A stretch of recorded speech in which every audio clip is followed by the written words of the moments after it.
오늘 오래간만에 종이책 배철련님의 책을 한번 만나보도록 하겠습니다. 지금은 이렇게 됐어요. 눈이 힘들지 않게. 승하고요. 더 높은 차원의 삶을 위하여. 너무 오래간만에 읽으니까 좀 설레이는 것 같아요. 산다는 것은 매일 천천히 태어나는 것이다. 선택지 베리. 나는 요즘 나 스스로에게 이런 질문을 던집니다. 나는 내가 원하는 만큼 변화했는가? 새가 알아서 지낸 시절을 기억하지 못하듯 나비가 애벌레의 습관을 유기하듯 이전의 상태에서 탈출해 전혀 새로운 존재가 되어 영원히 머무를 수 있을 거라고 착각했습니다. 이 단계를 깨달음 혹은 깨우침이라고 말합니다. 목소리 컨디션이 별로 안 좋아요. 깨달음이란 과거의 색안경을 구축해 놓은 세계관을 과감히 부수는 용기입니다. 우리는 더 나은 자신을 추구하며 정상을 향해 큰 바위를 밀어 올립니다.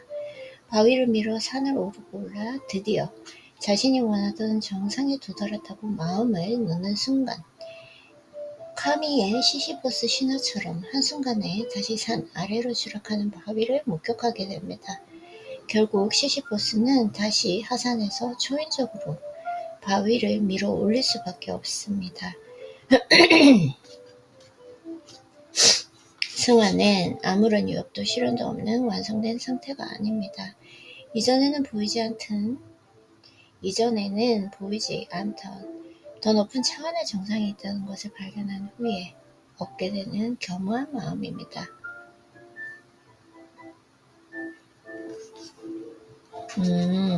승화는 아무런 유혹도 실현도 없는 그 완성된 상태가 아닙니다.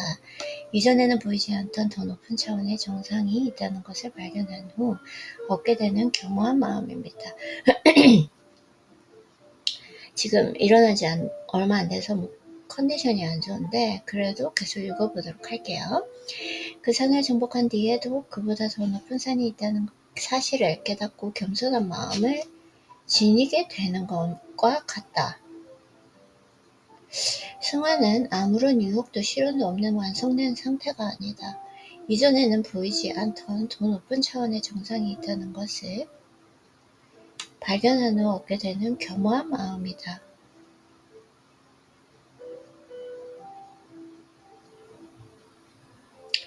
이전에는 보이지 않던 더 높은 차원의 정상이 있다는 것을 발견한 후 얻게 되는 겸허한 마음입니다. 그 산을 정복한 뒤에도 그보다 더 높은 산이 있다는 사실을 깨닫고 겸손한 마음을 지니게 되는 것과 같습니다. 그 산을 정복한 뒤에도 그보다 더 높은 산이 있다는 사실을 깨닫고 겸손한 마음을 지니게 되는 것과 같습니다. 소크라테스는 자신이 알면 알수록 아무것도 아는 게 없다는 사실을 깨달았다고 고백합니다. 승화는 어제와 달라질 오늘의 자기 자신에 대한 신뢰이자 지속적으로 자신을 혁신하려는 용기 있는 도전입니다. 하지만 그 결과는 미미할 수 있다는 사실을 기억해야 합니다. 오늘 하루를 인생의 마지막 날처럼 정성스럽게 살려는 마음가짐과 그런 마음가짐에서 나오는 언행이 바로 승화입니다. 일상에서 부딪히는 벽은 방해물이 아니라 내가 극복해야 할 유일한 길이다. 그쵸? 하지만 그 결과는 미미할 수 있다는 사실을 기억해야 합니다. 오늘 하루를 인생의 마지막 날처럼 정성스럽게 살려는 그 마음가짐과 그런 마음가짐에서 나오는 언행이 바로 승화입니다. 인간은 스스로에게 죄송해요. 지금 왜냐면 어떤 걸 지금 쓸까 이러니까 책을 집중을 못하는 것 같아요. 인간은 스스로에게 별입니다. 자신을 혁신하려 하지 않고 특정 사상이나 교리에 순응하는 사람은 다른 사람이 발견한 별에 자신의 별로 착각하며 사는 것과 같습니다. 위대한 사상은 이것이 진리다 라고 말하지 않습니다. 스스로에게 유일하고 감동적인 나만의 길을 찾으라고 촉구하는 훌륭 교본일 뿐이다. 그 길은 자기 극복에 있습니다. 내가 발견해야 할 별은 도달할 수 없는 저 먼 하늘에 있지 않습니다. 그 별은 스스로 두 발을 묶고 자정하고 눈을 감으면 비로소 보이는 원석이기 때문입니다. 그 원석은 지금 당신의 마음속 깊은 곳에 숨어 발견되기만을 기다리고 있습니다. 저는 신과 인류를 화나게 했습니다. 제 작품이 제가 원하는 최고의 수준에 도달하지 못했기 때문입니다. 내일이 인생의 마지막 날이라면 당신은 어떤 유학을 남기고 싶은가? 주위 환경에 대한 관찰이 아니라 마음의 평안을 유지하기 위한 삶의 회고입니다. 자신의 삶을 검증하는 수고가 자연스러운 그의 습관이자 개성이 되었습니다. 오늘을 인생의 마지막 날처럼 산다면 무슨 말을 하고 무슨 행동을 해야 할까요? 나는 오늘 옳은 것을 말하고 진실을 말하는가? 나는 옳은 것을 가려내고 진실한 말을 해낼 수 있는가?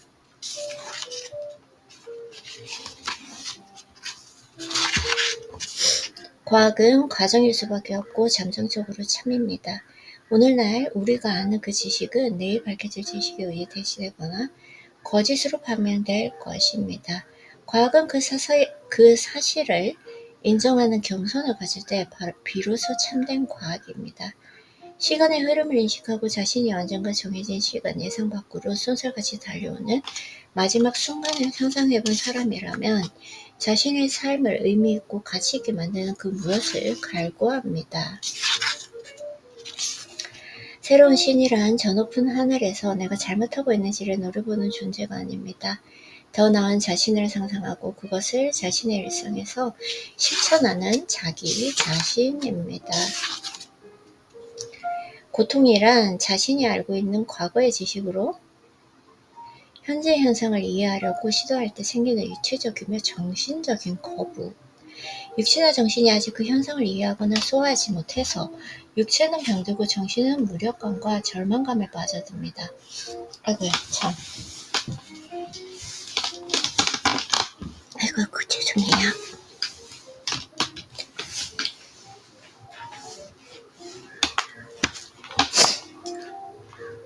신체는 대개 짝을 이루고 있지만 하나인 것들도 있습니다. 귀와 내는 두 개이지만 입은 하나입니다. 그 이유는 자신의 생각을 입을 통해 내뱉기 전에 두 번 보고 두 번 들으라는 경고입니다. 심오한 관찰과 경청만이 상대방의 말을 가치 있게 만들기 때문입니다. 머리는 하나이고 손과 발이 두 개인 이유도 다르지 않습니다. 혁신적인 생각은 두 손을 직접 만져보고 두 발로 직접 경험한 뒤에야 비로소 모습을 드러냅니다. 지혜로운 자에게 역경은 기회입니다. 그는 그것이 상상을 초월하는 고통을 동반한다는 사실을 예상합니다. 그는 그 고통을 극복하려는 진정한 노력을 통해 자신도 놀랄 만큼 인간으로 승화한다는 사실을 어렴풋이 알고 있습니다. 어리석은 자는 그런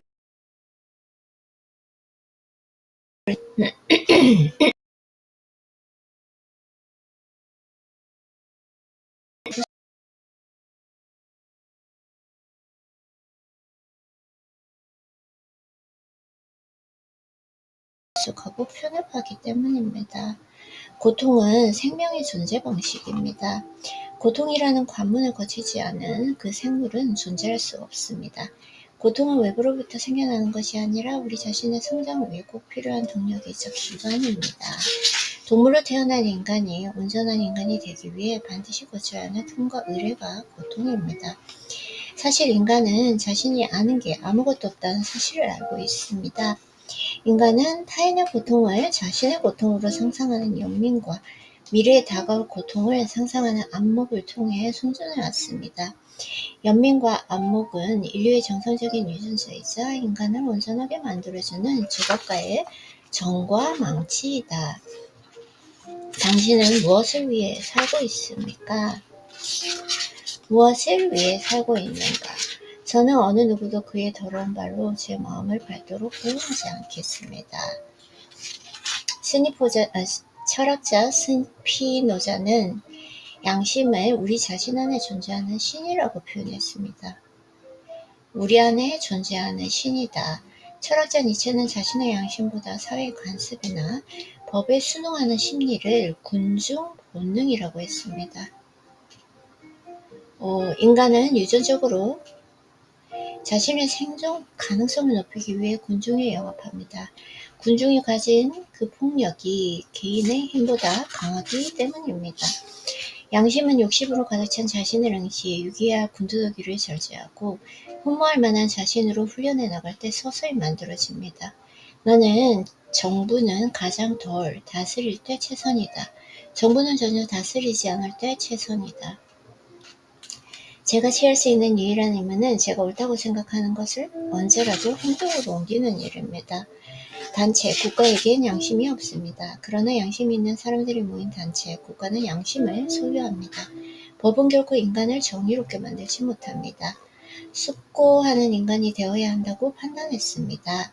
숙고란 아테네 도시 안에서 일어나는 다양한 사건들을 타인의 입장에서 역지사지하는 배려입니다. 교육을 통해 성찰과 연민을 훈련하지 않는다면 그는 야만인입니다. 숙고로 무장한 양심 있는 그 시민들이 많지 않다면 그런 공동체가 주장하는 민주주의는 자신의 이익에 눈이 먼 수많은 욕심쟁이들의 난장판일 뿐입니다.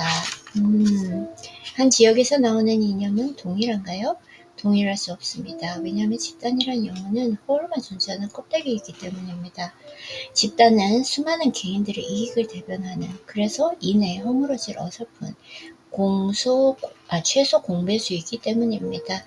세상에 동일한 집단 이념은 없습니다. 거기에는 수많은 집단주의자들의 이론이나 교리만이 존재할 뿐입니다. 각자는 자신들의 집단 이론이 최선이라고 주장하고 그 집단에 속한 사람들의 충성을 요구합니다. 인간은 공동체의 일원이 되기를 바라는 집단주의적 유전자를 지니고 있습니다. 그러나 집단을 장악하려는 그 소수는 자신들이 대중이라는 이름으로 만들어낸 교리로 교모하게 그들을 세뇌시킵니다. 이런 의미에서 국가는 최상의 집단 지위를 획득합니다. 그 경계 안에 거주하는 모든 이들을 법이라는 이름으로 다스립니다. 심리학자 칼융은 국가를 순응하는 양들의 모임이라고 비판합니다. 그 양들은 자신들이 뽑은 리더가 자신들의 푸른 초원을 인도하리라고 믿습니다. 개인이 자립하는 인간이 되기 위해 자신의 양심을 갈고 닦아서 스스로 훈련하지 않는다면 그는 늑대를 따르는 양으로 전략해 비참한 운명에 처한 자신을 발견하게 될 것입니다. 깨어있는 국민 한 사람이 곧 국가입니다. 양심의 발견이 깨달음이며 양심의 훈련이 교육이 됩니다. 자신만의 양심에 복종하는 행위가 자유이며 다른 사람의 양심을 경청하는 행위가 배려이자 친절입니다. 자신의 심연을 들여다본 적이 없어서 양심의 존재를 모르는 상태가 무식이며 자신의 양심에 따라 행동하지 않은 언행이 수치입니다. 나는 이 양심의 소리에 복종할 것인가? 아니면 남들이 떠드는 행동을 소망에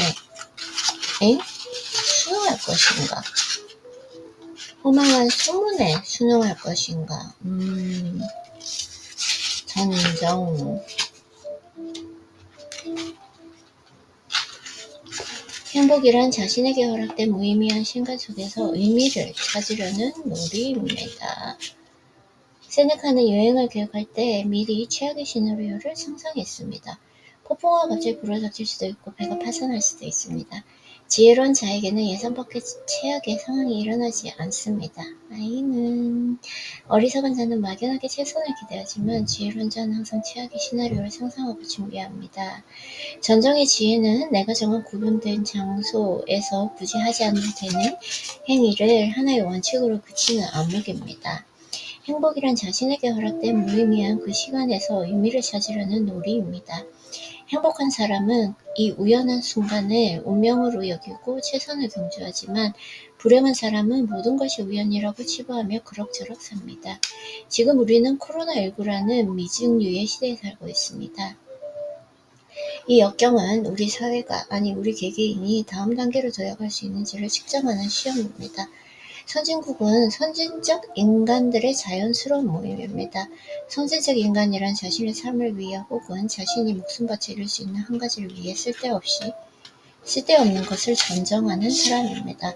밖으로 나가지 마십시오. 당신 자신에게 돌아오십시오. 진리는 내면에 존재합니다. 자신이 바라는 원대한 자신을 발견하는 그 장소는 어디인가? 그곳은 육체의 눈으로 볼 수 있는 외부의 장소가 아니라 마음의 눈으로 봐야 하는 내면의 가장 깊숙한 어딘가입니다. 그곳은 타인이 절대로 가볼 수 없는 장소입니다. 그곳은 내가 장소의 존재를 인정하고 응시할 때 비로소 자신의 모습을 조금씩 드러냅니다. 그곳은 이 세상에서 가장 깊은 장소인 나의 마음입니다. 문제는 내가 그 존재를 인정하고 발굴하느냐입니다. 그는 최선의 장소를 이렇게 말합니다. 내면은 그 존재를 인정하고 응시할 때 조금씩 그 모습을 보여주는 신비한 자신입니다. 이 내면에는 존재하는 것이 착함, 즉 최선입니다. 아가토스는 인간이 추구해야 할 가장 훌륭한 가치를 표현한 단어입니다. 아가토스의 의미는 성품이 훌륭한, 유익한, 탁월한, 정직한, 행복한 등입니다. 스카프토는 유물을 상하지 않도록 정성스럽게 갱유로 땅을 파내려는 마음입니다.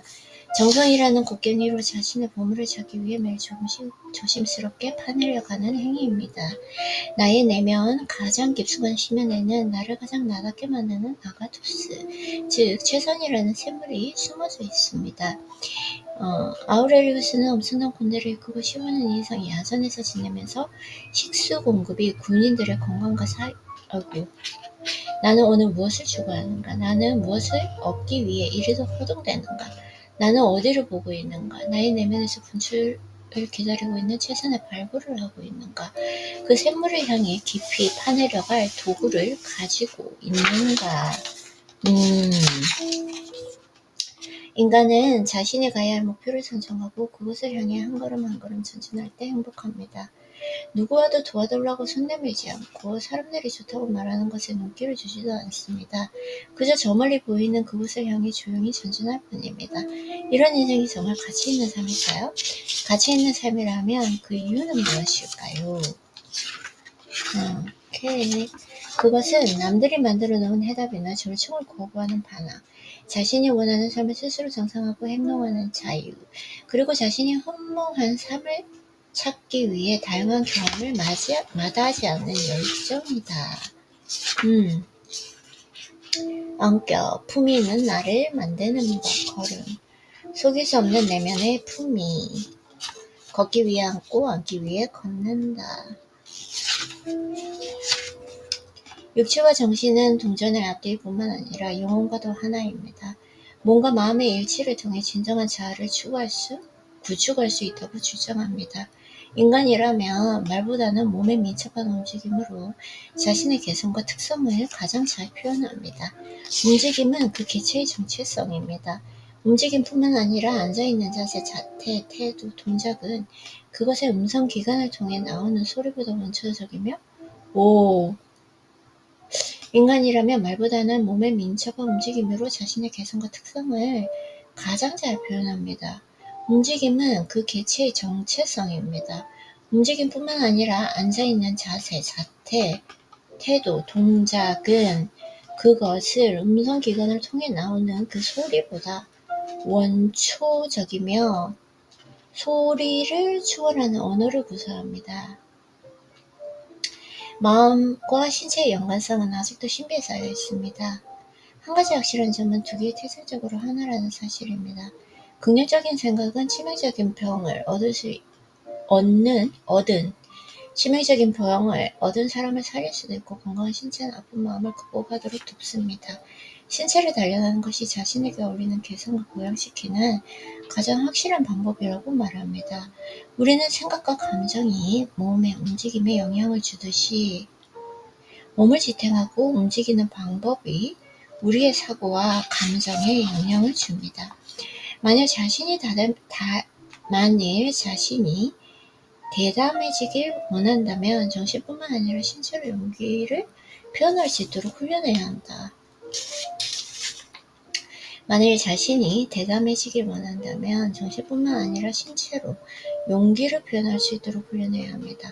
감정적으로 불안한 사람은 몸의 움직임이 충동적이거나 강압적입니다.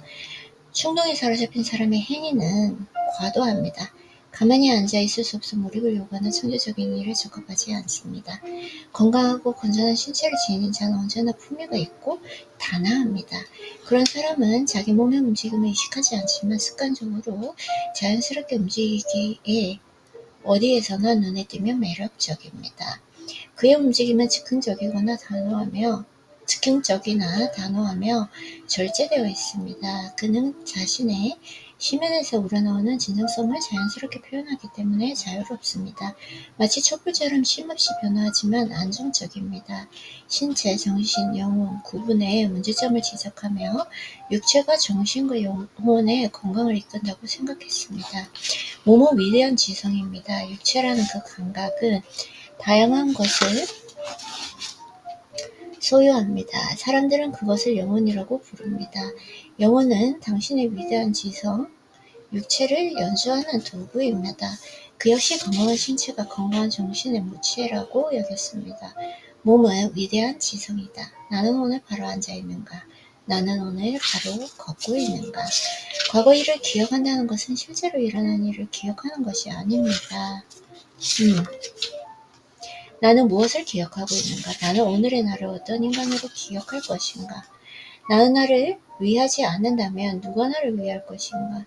내 삶의 주인공이 내가 아니라면 대체 누가 주인공이란 말인가? 스스로 자신의 삶을 선택하지 않고 누군가 그의 삶을 살도록 방치했는가를 묻습니다. 나의 삶이 내가 정한 목적지를 향해 걸어왔는지 아니면 나와 상관없는 다른 것을 추구했는지를 스스로에게 물어야 합니다. 한 해 동안 나는 연초 계획한 나의 임무를 하나의 스토리로 완성하기 위해 노력해왔는가? 아니면 주위의 유혹에 이끌려 그 산만한 인간으로 우왕좌왕했는가? 나는 나에게 주어진 1년이라는 시간의 주인공이었는가? 아니면 어설프게 다른 사람을 흉내낸 엑스트라였는가? 나는 오늘의 나를 어떤 인간으로 기억할 것인가? 오늘 하루 내가 가야 할 방향을 지시하는 또 다른 나와 마주합니다. 부산한 일과 생각을 정지시키고 나만의 재단에서 가만히 눈을 감습니다. 묵상이란 자성과 몰입을 방해하기 위해 계속 시도되는 사납고 무시무시한 한 마리 검은 개 앞에서도 꿈쩍하지 않는 기계다. 나의 순수한 열망이 모든 것을 제거하고 온전히 나에게 몰입하는 그 집중과 만나면 새로운 경지가 등장합니다. 그것이 묵상입니다. 열망이란 자신의 육체와 세상의 쾌락보다 더 숭고한 빛을 자신의 삶에서 구현시키기 위해 진정으로 바라는 마음입니다. 그 열망으로 이심을 절제하고 오늘에 어울리는 더 숭고한 삶을 찾기 위한 집중이 묵상입니다. 강렬한 열망과 집중은 묵상을 떠받치는 두 개의 기둥입니다. 게으름과 무관함은 묵상을 좌절시키는 치명적인 방해꾼이다. 몰입은 세속적인 성공을 위한 지름길입니다. 자신이 선택한 직업을 통해 명성과 권력 그리고 삶의 의미를 찾고자 한다면 자신의 소명에 몰입해야 합니다. 그러나 묵상은 정신적이며 영적인 성공을 위한 필연의 조건입니다. 묵상의 목표는 자신에게 주어진 삶을 완벽한 예술 작품으로 만드는 데 있습니다. 자기를 넘어선 자신, 초월적인 자신이자 신적인 자신을 찾기 위해 필요한 예술이 묵상입니다. 인간은 몰입을 통해 천재적인 예술가나 위대한 카이사르가 될 수 있지만 초인은 될 수 없습니다.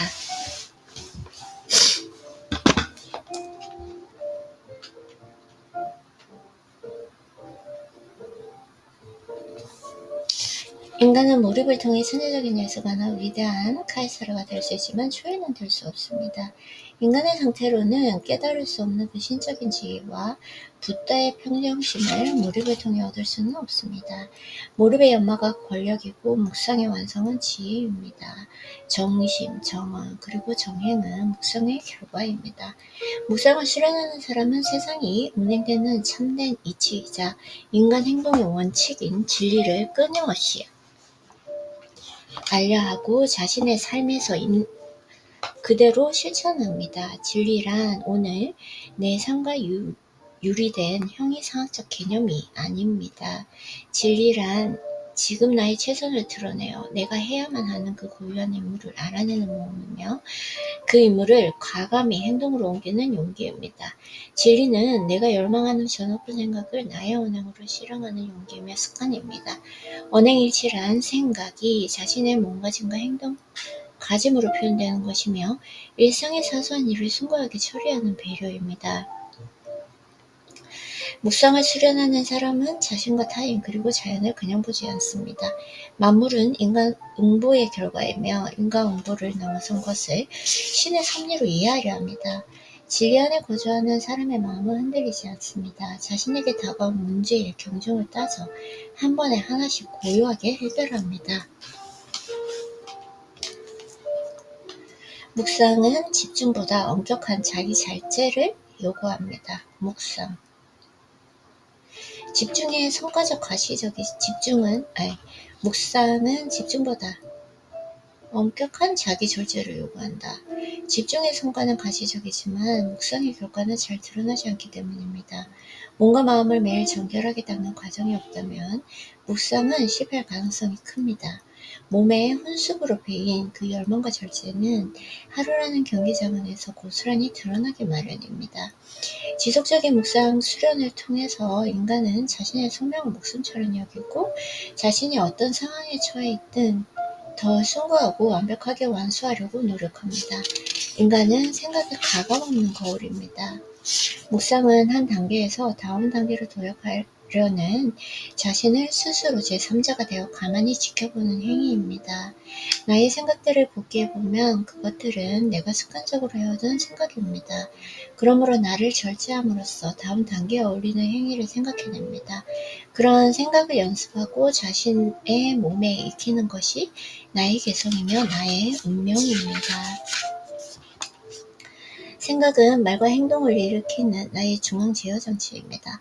내가 생각을 장악하고 정교하게 다듬는 훈련을 무시하거나 소홀히 여긴다면 나의 말과 행동도 허접해질 것입니다. 정교하게 훈련한 말과 글이 생산되는 가시적인 주체의 몸을 함부로 다루면 흩어진 몸이 다시 생각과 말에 영향을 주어 나를 어눌하게 만들 것입니다. 생각 훈련이란 자신에게 알맞은 그래서 나의 최선을 발휘하게 만들 수 있는 한 가지 대상을 찾는 연습입니다. 그래야 무아 상태로 진입해 나만이 완수할 수 있는 고유한 임무를 발견할 수 있습니다. 일념의 훈련을 통해서 마음을 잔잔한 호수처럼 개조할 수 있습니다. 일념은 파도처럼 분산된 생각들을 제어해서 잠잠하게 만듭니다. 깊은 곳이란 자신의 다르마가 숨겨져 있는 장소입니다. 그리고 그것으로 진입하도록 도와주는 가이드가 일념입니다. 일념은 인간이 자신의 분야에서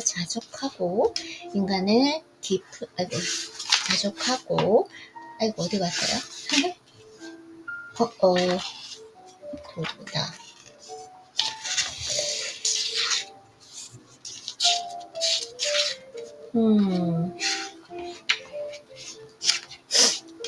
인간은 깊은 곳을 두려워합니다. 사실은 깊은 곳을 두려워하는 자신을 두려워합니다.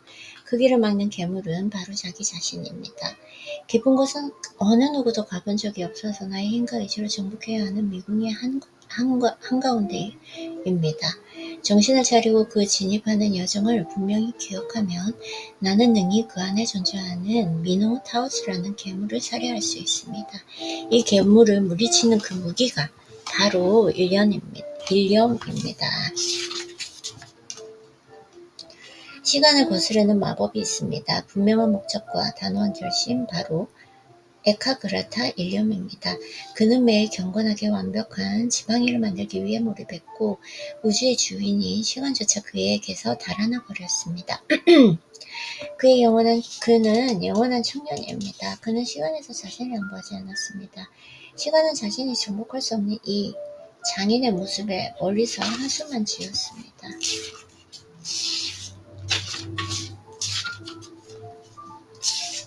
두 번째, 삶을 시작하기 위해 필요한 습관이 있습니다.